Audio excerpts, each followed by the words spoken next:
Olá, irmãos e irmãs.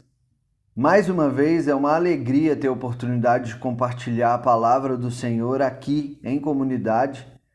É sempre bom estarmos juntos. Temos nos dedicado ao estudo do Evangelho de Mateus, na série Vida Nova para Todos. E dentro do Evangelho de Mateus nós encontramos o famoso episódio do Sermão do Monte. A primeira cena desse episódio é quando o Senhor Jesus apresenta qual é o fruto do toque da graça nas nossas vidas, as bem-aventuranças. As bem-aventuranças descrevem o caráter essencial dos discípulos de Jesus. Hoje, dando sequência, chegamos à segunda cena do episódio do Sermão do Monte, quando Jesus usa duas figuras muito comuns e de fácil compreensão, o sal e a luz, para ensinar àqueles que foram alcançados pela graça como é que eles deveriam viver a partir de então. O sal e a luz são metáforas, são ilustrações que demonstram a influência dos discípulos de Jesus para o bem do mundo. Diante disso, eu proponho que aqueles que pela graça foram alcançados são feitos agentes do reino de Deus. E Jesus usa duas figuras para ilustrar a maneira de viver desses agentes no mundo. A primeira figura é o sal da terra, no verso 13. Um pouquinho antes do nosso texto, no final do capítulo 4, Jesus havia chamado Pedro, André, Tiago e João para segui-lo. E é interessante notarmos que os 4, agora discípulos, eram pescadores, o que significa que lidavam com o sal, com as propriedades do sal, com as funções do sal constantemente. Assim como aos 4 discípulos pescadores, o sal também era uma figura comum a todo o povo. Era parte da vida comum e diária de todo lar em Israel. E tinha basicamente duas funções para os contemporâneos de Jesus. O sal servia para temperar, para dar sabor ao alimento e também para conservá-lo, para evitar a sua deterioração. Eu, há 10 anos atrás, me mudei para Belo Horizonte para estudar e, consequentemente, deixei a casa dos meus pais lá no interior do estado. Me recordo de quando tentei preparar meu almoço sozinho. Liguei para minha mãe perguntando se eu deveria salgar um determinado alimento ou se ele já vinha temperado do supermercado. Obviamente, eu precisava temperá-lo e fui informado disso. E mesmo assim, ele não ficou tão gostoso, tão bom, quanto aqueles que a minha mãe fazia.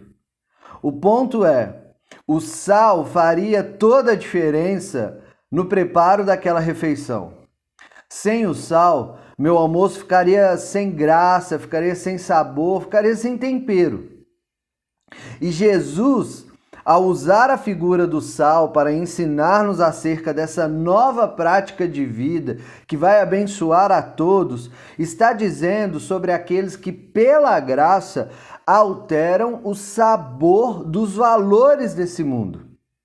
Diante de um mundo com um tempero estranho que não está legal, a comunidade identificada como sal da terra revela outros sabores, outros valores e virtudes que geram vida, que possibilitam vida nova para todos. Vivemos dias em que a vida parece estar com um sabor esquisito. Tem um tempero estranho nessa receita. Nós, enquanto agentes do reino de Deus, somos chamados a ser sal da terra. E a pergunta que a gente se faz é como isso pode acontecer hoje? Nós, como discípulos de Jesus, enquanto agentes do reino de Deus, somos chamados para revelar uma nova maneira de viver, alterando o sabor dos valores desse mundo. Num mundo temperado pelo egoísmo, pela indiferença, pelo rancor e pela ganância, revelamos empatia, amor, perdão e generosidade. Virtudes essas que geram vida, que revelam a possibilidade de vida nova para todos. No início do ano passado, na era pré-pandemia, a juventude da RD fez uma viagem missionária até o Recife, no Pernambuco, onde tivemos a honra de conviver de perto com irmãos e irmãs da Igreja Batista em Coqueiral. E parte do nosso programa, durante aqueles dias, era visitar os projetos desenvolvidos no Agreste Pernambucano. Na volta, paramos no estabelecimento para lanchar chamado Rei da Coxinha. Eu, querendo experimentar os sabores regionais, escolhi uma com charque, que é uma determinada carne que é conservada no sal, sem fazer uso de refrigeração. A coxinha estava deliciosa. O sal impediu que a carne sofresse qualquer processo de apodrecimento. Isso mesmo, até hoje há pessoas que conservam a carne com sal. Nos dias de Jesus não tinha refrigeração para conservar os produtos alimentícios e o sal era usado para impedir o apodrecimento deles, para evitar a deterioração dos alimentos.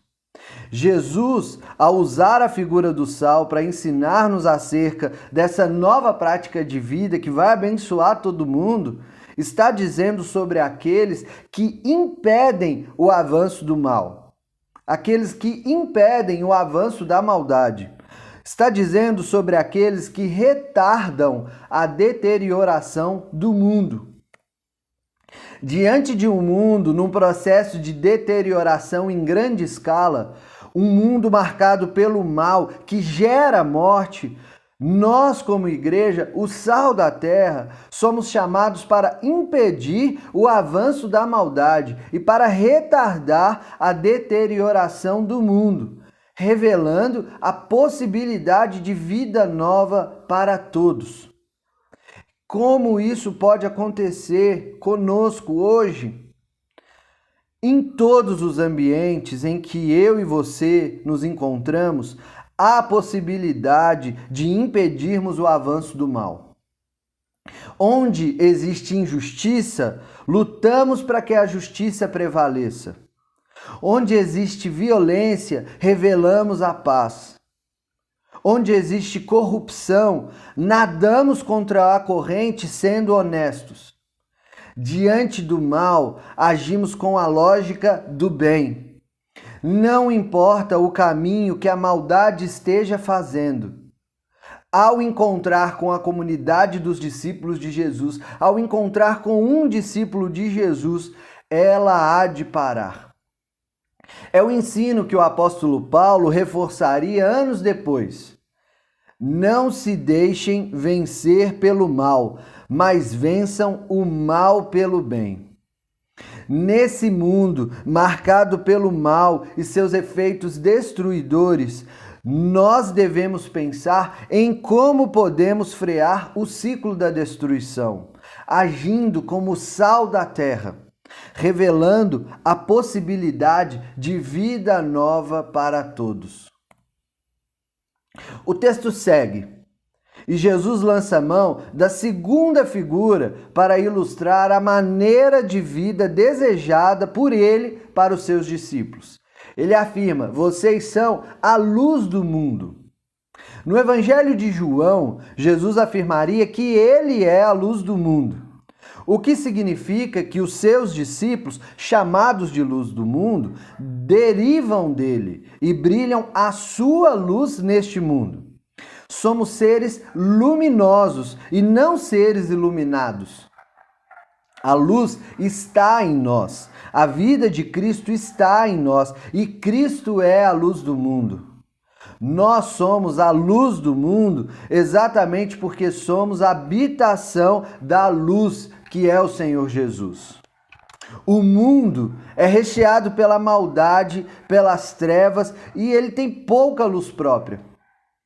Nesse ambiente, nessa ambiência desprovida de luz, as pessoas se batem, ferem-se umas às outras no corpo e na alma e muitas vezes são tomadas pela desesperança. De acordo com o Senhor Jesus, o mundo, experimentando essa realidade, olha para a comunidade dos discípulos de Jesus à procura de algo. O Senhor afirma que os seus discípulos são a luz do mundo e que não é possível que eles não sejam notados. Nós fomos, temos sido e sempre seremos observados.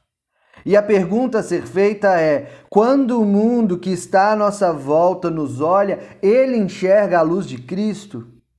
Enxerga uma comunidade que promove vida, que promove o bem?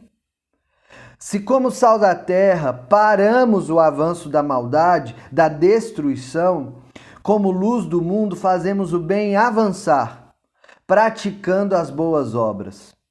Através das boas obras, a luz há de brilhar. A luz do Senhor que habita em nós será revelada através das boas obras, fazendo com que as trevas retrocedam.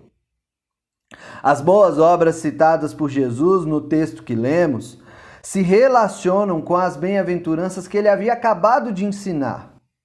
Os discípulos de Jesus, pelo poder da graça, vivendo a vida descrita nas bem-aventuranças, num mundo tomado pelas trevas e pela desesperança, revelarão, mediante as boas obras, a luz do Senhor. Isso vai acontecer, isso há de acontecer. A luz do Senhor vai brilhar quando nós, como os humildes e mansos, num mundo de conquistadores, num mundo de competição, num mundo de dominação, pensamos e consideramos o bem para o outro, o bem para todos. Brilha a nossa luz quando nós servimos. Isso vai acontecer, a luz do Senhor vai brilhar quando nós, como os misericordiosos, no mundo regido pela cultura do cancelamento, onde o comum diante de um erro cometido é ter uma postura implacável e de vingança, nós não nos vingamos. Quando nós encarnamos a inclinação ao perdão que Jesus afirmara que o seu povo teria e perdoamos inclusive aqueles que erram conosco. Isso vai acontecer. A luz do Senhor vai brilhar quando nós, como os puros de coração, num mundo incrédulo de que o bem possa surgir a partir de determinadas pessoas e situações, num mundo estéril de segundas chances, nós acreditamos que a graça de Deus pode transformar seres humanos e sociedades e damos crédito aos mesmos.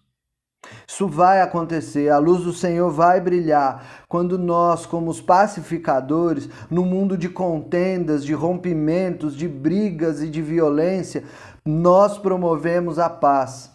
Quando trabalhamos pelo reestabelecimento de vínculos, quando trabalhamos pelo perdão e pela restauração, quando fazemos opção pela paz e não pela guerra.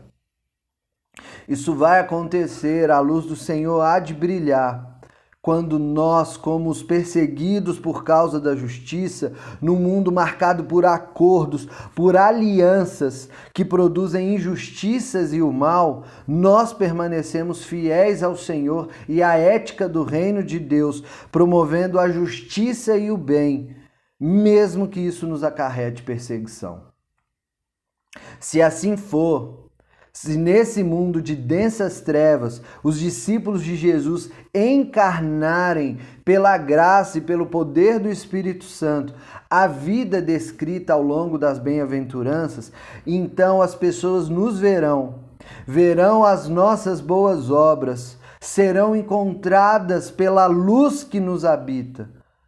A vida de Jesus será revelada e brilhará diante delas. E então, conforme o verso 16, elas glorificarão nosso Pai. O mundo necessita que o mal seja freado e que o bem seja revelado. O mundo necessita que o mal seja impedido e que haja uma nova maneira de viver, uma vida nova para todo mundo. A minha oração é que nós sejamos essa comunidade dos discípulos de Jesus que impede o avanço do mal e que promove o bem em todas as instâncias, realidades, momentos e situações da nossa caminhada. Que Deus nos abençoe nessa semana que se inicia, que nós sejamos sal da terra e luz do mundo. Amém e amém. Um grande abraço para você.